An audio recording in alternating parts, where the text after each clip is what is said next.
messieurs, bonsoir, bonjour et bienvenue dans votre magazine La Marche vers les élections. Ce numéro, nous recevons pour vous Maître Kabengela Ilunga. Il est cadre de la dynamique de l'opposition, une plateforme que coordonne Martin Fayoulou. Il est également secrétaire national en charge des droits humains au sein du parti SID, parti cher à Martin Fayoulou. Il est de même défenseur des droits humains et vous rappelez, Maître Kabengela avait saisi la Cour constitutionnelle contre la machine à voter, nous en parlons, et il est également candidat député national dans la circonscription électorale de La Tchangou. Bonsoir Maître. Bonsoir Monsieur Marcelin. Peut-être j'ai oublié un petit détail dans votre présentation. Cela suffit. Ça suffit. Voilà, Maître, j'aurais voulu qu'on commence d'abord par votre requête à la Cour constitutionnelle. Vous avez attaqué l'utilisation de la machine à voter. Une déception que vous n'avez pas été suivi? Une grande déception. On sait que ma requête souffre d'un déni de justice. C'est que depuis le dépôt de ma requête, j'attendais être invité pour développer le moyen et voir la Cour constitutionnelle se prononcer quant au bien fondé de ma requête. Curieusement, jusqu'au jour où je réponds à votre invitation, je n'ai jamais été invité pour pouvoir développer ma requête. Mais je pense que les membres de la Cour constitutionnelle, les membres de la Commission électorale nationale indépendante savent que dès lors que la justice est saisie, en contestation d'un acte pour l'inconstitutionnalité présumée, tout autre acte du législatif ou de l'exécutif qui viendrait enjamber la saisine de la justice est taxé d'acte illégal ou irrégulier. Et dans l'espèce, tous les actes que pose la CENI en méconnaissant la saisine de la Cour constitutionnelle sont des actes nuls en droit. On sait que nul ne peut vouloir trouver solution contre la saisine de la justice. Et donc nous sommes à ce point-là, tant que la Cour ne se sera pas prononcée, c'est que tous les actes que pose la CENI sont des actes réputés nuls. Vous restez sur l'aspect tout à fait juridique, maintenant il faut voir l'aspect politique. De l'autre côté, votre requête souffre. Il n'y a pas de réponse, pas d'écho au niveau de la Cour, mais sur le plan politique, la CENI pose des actes et bientôt là c'est la campagne électorale qui commence dans pratiquement 2 jours. Vous ne voyez pas que vous risquez de rester beaucoup plus sur le plan juridique, je dirais, alors que le processus avance avec l'utilisation de la machine à voter. La CENI se base sur des textes légaux pour d'abord son fonctionnement et la désignation de ses membres.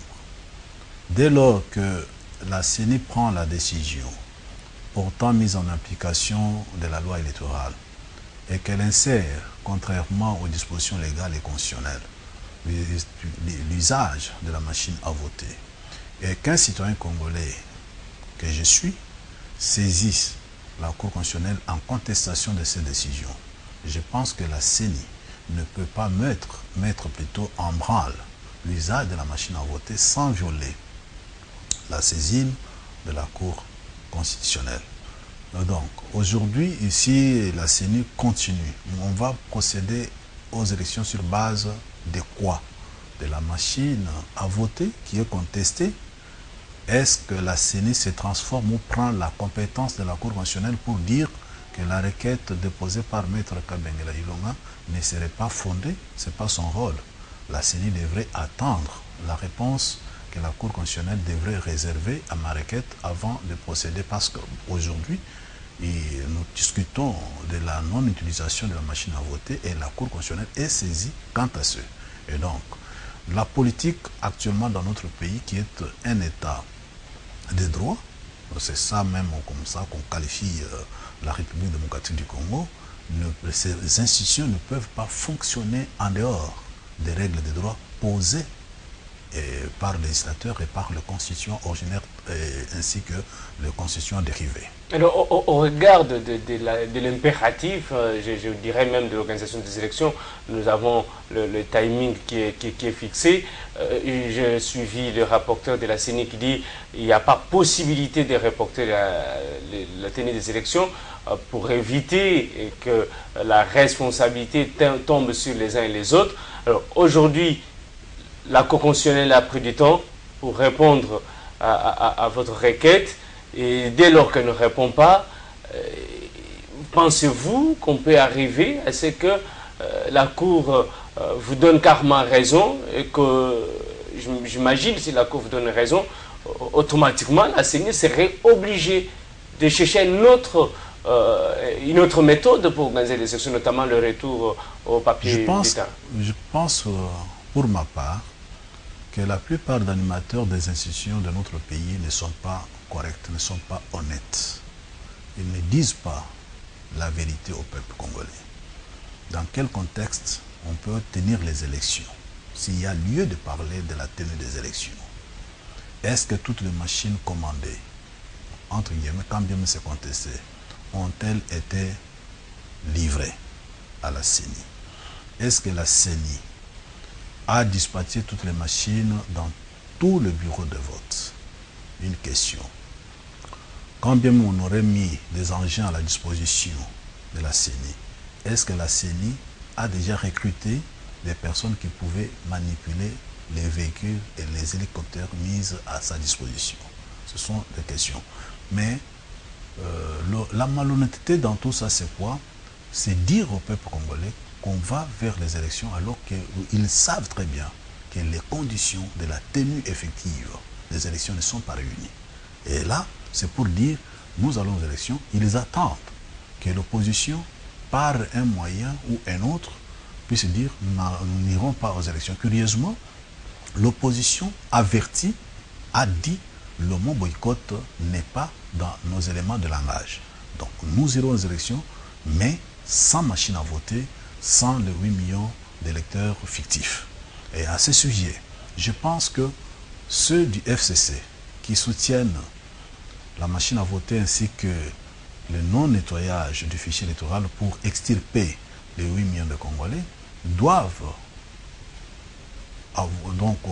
considérer comme acquis qu'en cas d'élection, ce qui est d'ailleurs hypothétique, je ne pense pas que le candidat du FCC puisse être élu, parce que ça serait la continuation du système que tout le monde décrit, notamment le dauphin lui-même, hier, a décrié le régime qu'il a servi et il dit que ce régime a mis en place des antivaleurs, notamment le clientélisme, la corruption, l'impunité.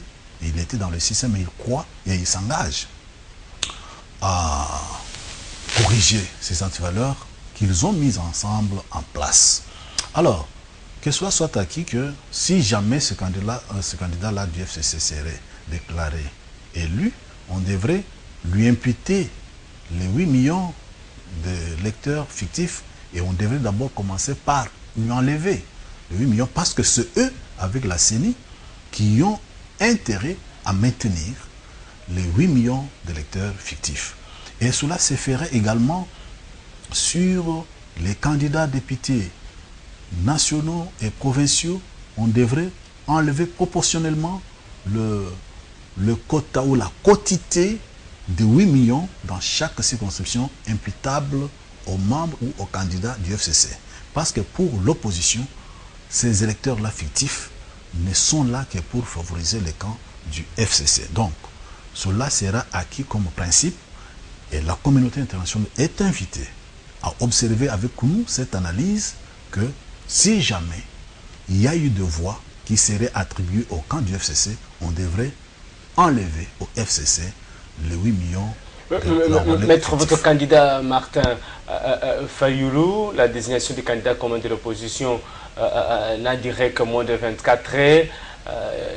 Il y a eu retrait de signatures. Est-ce que cela ne fragilise pas votre candidat ou l'échec ne prédit pas l'échec de l'opposition? Vous savez, les Congolais, nous sommes chrétiens, en majorité. Le choix de Martin Fayoulou, je pense que c'est le choix de Dieu. On sait que en face de Martin Fayulu, il y avait des gens qu'on pouvait qualifier de poids lourds. Mais je compare la situation de Fayulu comme la situation de David, lorsque le prophète est allé chez Isaïe pour qu'on puisse oindre le roi. Ce monsieur a présenté tous les grands, tous ces robustes de frères, de fils. Et le prophète dit, parmi eux, Dieu n'a choisi personne. C'est in fine. Est-ce que c'est tout comme enfant? Et de manière hésitante, on dirait, non, il y a un petit qui est en train de paître les troupeaux. Il s'appelle David. Fais-le venir. Et quand David arrive, le prophète dit, ah oui, c'est lui. Et il voit David. Donc, Fayulu comme chrétien, je pense, moi, j'interprète cela de cette manière-là. Notez bien, parmi ceux qui ont retiré leur signature, il y a Vital Kamerhe, mais qui ne se reproche pas de n'avoir pas voté pour Félix. C'est ça le problème.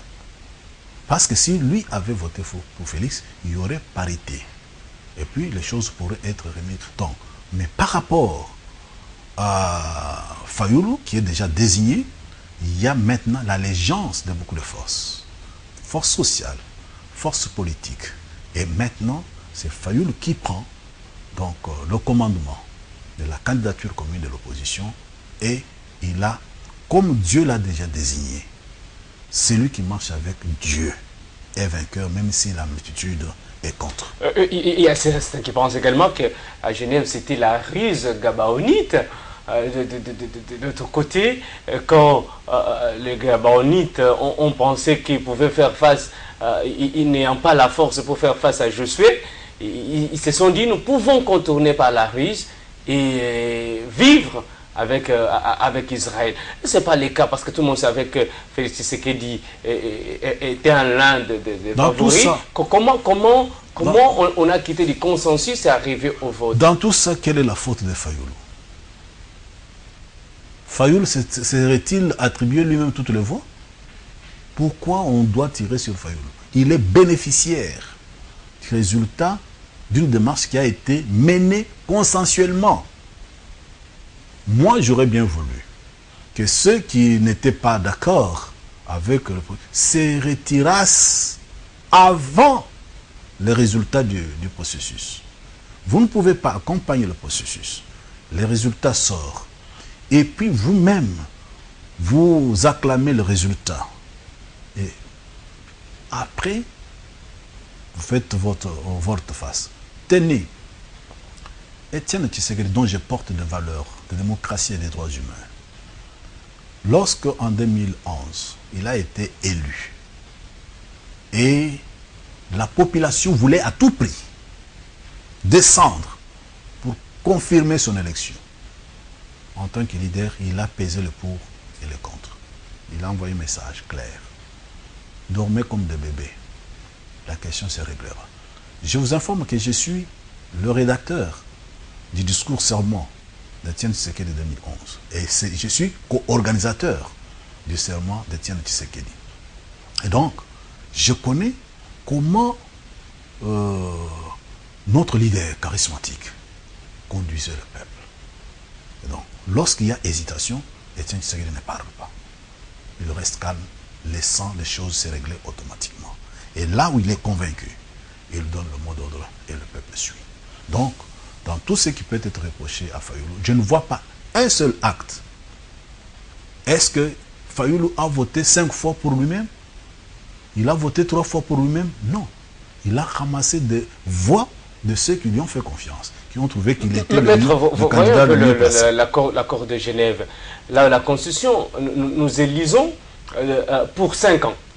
Mais là, si Fayulu arrive à être élu, dans l'accord, il n'aura que 2 ans. C'est contre la volonté populaire. Monsieur Marcelin, vous savez, les gens n'ont pas la culture de lire la Constitution.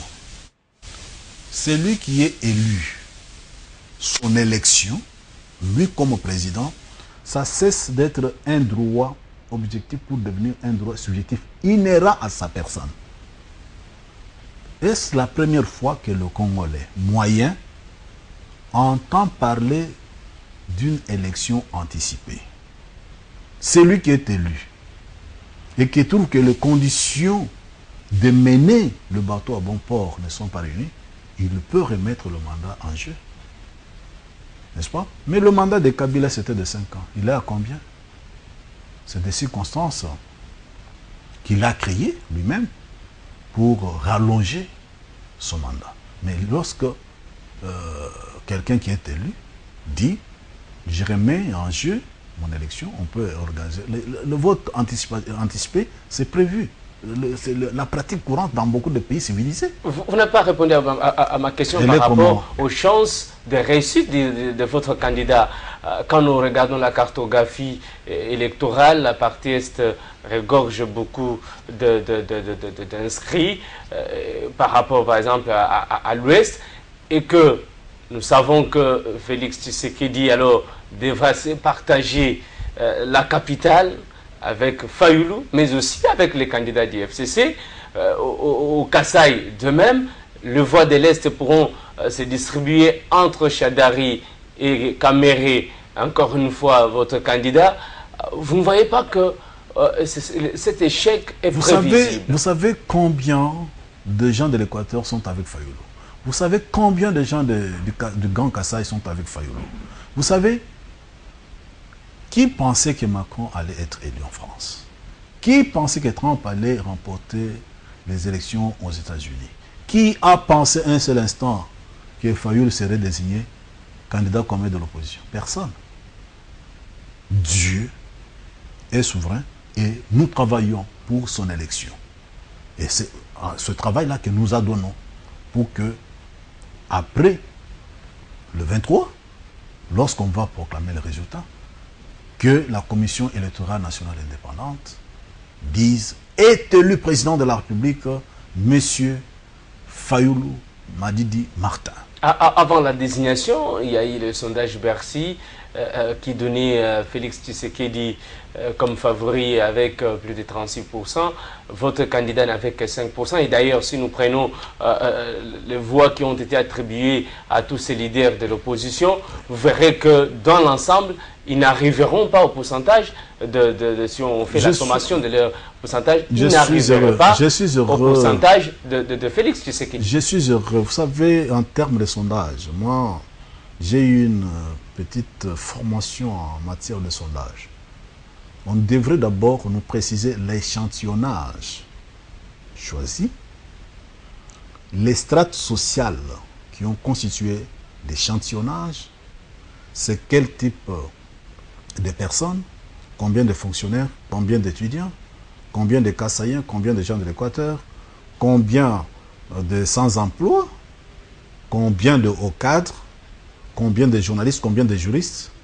C'est ça, parce que le problème des sondages, pour éviter toute erreur, c'est que l'échantillonnage doit être le plus représentatif possible de toutes les strates sociales que compose un aire bien déterminé sur lequel va poser le sondage. Je suis au regret de vous dire que des fois, les sondages, par exemple, que ceux qui passent sur le net, c'est des gens qui appellent leurs correspondants qui ont plus les Twitter de tel le mécanisme électronique pour participer. Va voter pour, va voter pour. Mais un sondage libre, indépendant, je pense que ça répond à certaines normes. Je pense que ce qui a été réalisé n'a pas répondu aux critères de sondage représentatif.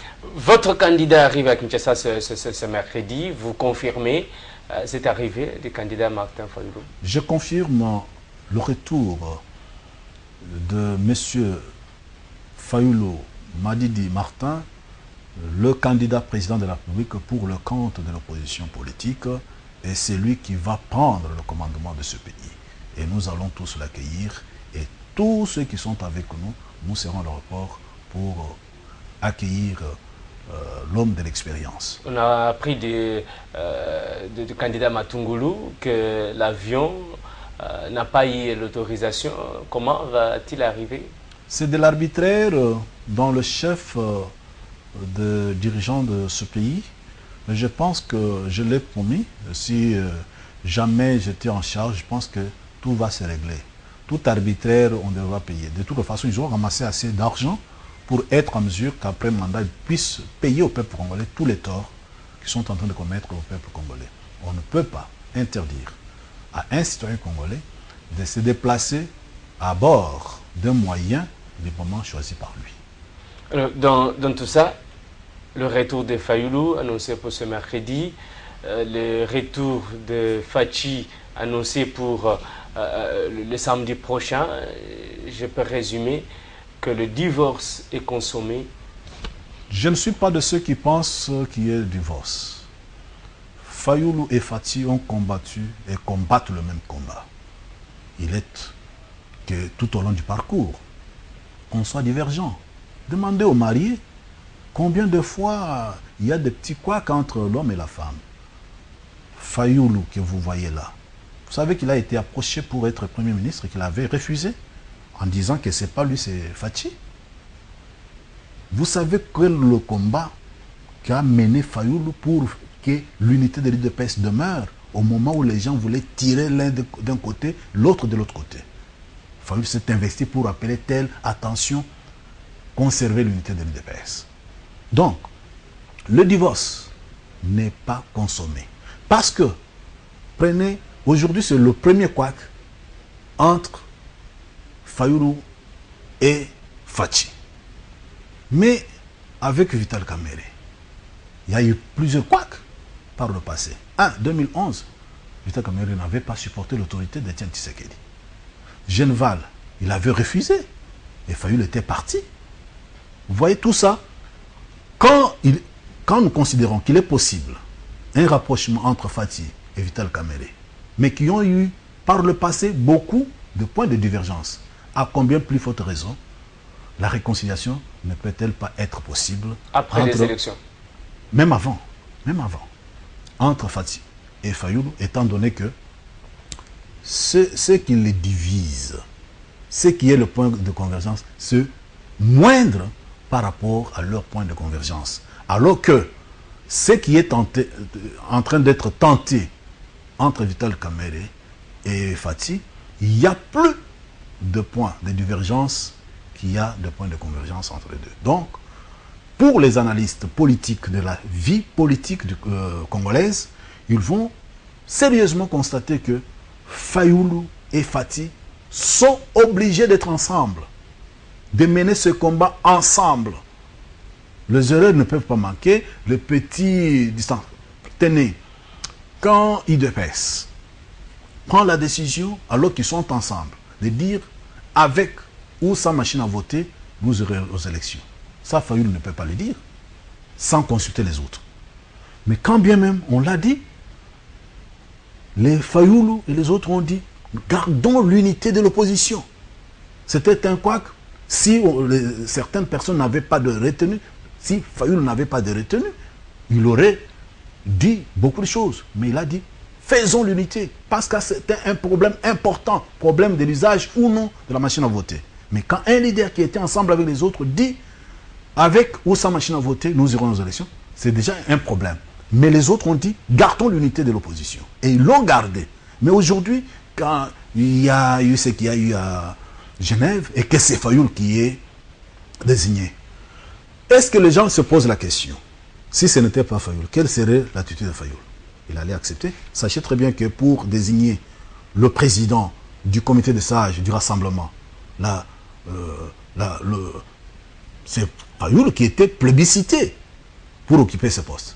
Mais quand on a fait le jeu pour écarter Fayulu, Fayulu a dit, gardons l'unité du rassemblement. Il s'est tué. Vous voyez tout ça, c'est voir en Fayulu un homme qui a de la hauteur, qui sait se taire pour favoriser l'intérêt commun. Et je pense, même ceux qui ont voté pour lui, ont découvert en lui ces qualités, ces vertus-là, que c'est quelqu'un qui peut se taire pour favoriser l'intérêt commun. Maître, vous êtes candidat député national à la Tchangou. Quel discours? La campagne commence le 23 officiellement. Irez-vous, quel est le mot-clé de votre campagne? Allons aux élections avec la machine ou sans la machine, alors que la CENI organise les élections avec la machine. Fayulu va dire quoi? Et vous qui êtes dans son... Contrairement à ce qui se passe dans l'autre côté de FCC, moi, je suis soumis à la discipline du parti. Et donc, il y a des questions fondamentales qui concernent les organes du parti sur lesquelles je ne peux pas me prononcer, ne pas préjuger sur la position des organes du parti. Mais si le président arrive et donne l'explication, nous discutons dans les structures du parti. Et la position qui sera arrêtée, c'est la position que tous les membres disciplinés vont défendre. Mais déjà dans l'accord de Genève, on dit non à la machine à voter. Alors, pourtant, la campagne commence. Fayoulou arrive, je crois, un jour avant la campagne. Il a dit qu'il prendrait contact avec les autres candidats indépendants. Il dit quoi? N'allez pas à ces élections avec la machine, ou il dit carrément... Il a dit qu'il va prendre contact avec les autres candidats indépendants à la présidentielle et il prendra contact avec les membres de la CENI pour résoudre le problème de la machine à voter et le problème du fichier électoral. Nous savons que les autres candidats, avant même que Fayoulou aille disons, au Genève, ils avaient déjà fait une déclaration commune ici contre l'utilisation de cette machine. Et notamment, Fayoulou avait signé. Oui. À ma connaissance, la situation n'a pas évolué. Oui. Alors, allez-vous, vous personnellement, parce que vous avez saisi la Cour constitutionnelle pour écarter la machine du processus électoral, et jusqu'à présent, il n'y a pas, suite à votre requête, oui. La campagne sera lancée dans moins de 2 jours. Maître, allez-vous mener la campagne pour qu'on vous vote? Moi, je ne suis pas candidat indépendant. Je suis candidat sur la liste de la dynamique de l'opposition. Je ne peux pas décider comme si j'étais indépendant. La position que prendra la dynamique de l'opposition, ça sera ma position. Il est hors de question que je me comporte comme si j'étais indépendant en retirant ma candidature ou en refusant de battre campagne. Donc, je répète, la position que prendra la structure de la dynamique de l'opposition, ça sera ma position. Tout en sachant que si vous êtes élu, si votre candidat Fayoulou est élu président de la République, le résultat peut tomber caduc partant de votre requête à la Cour constitutionnelle. Parce que les actes, vous avez dit, les actes posés par la CENI, dès lors qu'il y a... En gros, on dit nul ne peut se prévaloir de sa propre turpitude. La turpitude vient de qui? Pas de Fayoulou, pas de la dynamique de l'opposition, pas de Maître Kabengele Ilouma. Donc, lorsque vous imposez à quelqu'un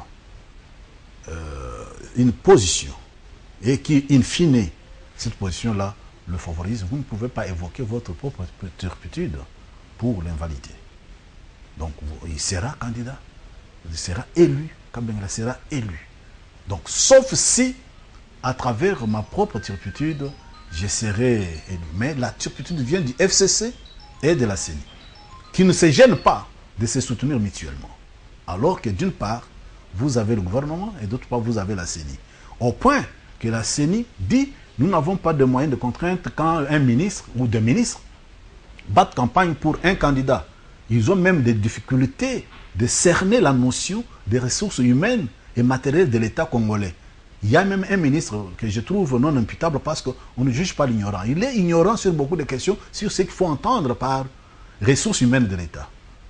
Un ministre qui va battre campagne pour un candidat, mais je pense, si une fois nous avons le pouvoir, la justice fera son travail. L'utilisation privative de la RTNC, de beaucoup d'instruments de l'État, ces gens vont être appelés à payer tout ce qu'ils doivent à titre quelconque à l'État congolais. Et la justice fera son travail. Maître, la mobilisation pour votre soutien à la Tchangou, j'ai vu des banderoles. Votre soutien, en tout cas, est aux azimuts, je pourrais le dire, au nombre de banderoles que j'ai pu voir. Mais une question, maître. Derrière ceux qui vous soutiennent, je vois votre photo, votre image, je vois la photo de Fachi, je vois également la photo de Fayoulou. Quel message, finalement? Mon message dans le temps était que, entre les deux, un sera candidat commun de l'opposition. Et mes pronostics ont donné.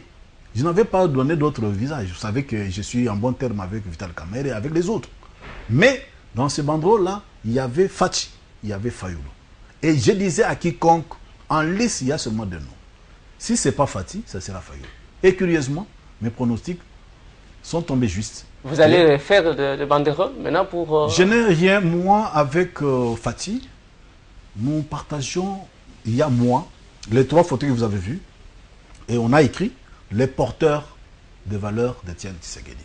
Moi, Fayoulou et Fati, nous portons des valeurs d'Étienne Tshisekedi. Nous pouvons nous diviser parce que nous n'avons pas épousé la même femme. C'est déjà une divergence de vue. J'ai mon goût, Fati a son goût et Fayoulou a son goût, mais ce qui est commun, nous portons des valeurs d'Étienne Tshisekedi. Et là, c'est notre dénominateur commun. Qu'allez-vous faire si vous êtes élu à la Tchango? Ah, si je suis élu, je pense que je m'investirai, soit à travers des moyens parlementaires, soit au niveau du gouvernement, à refaire la justice.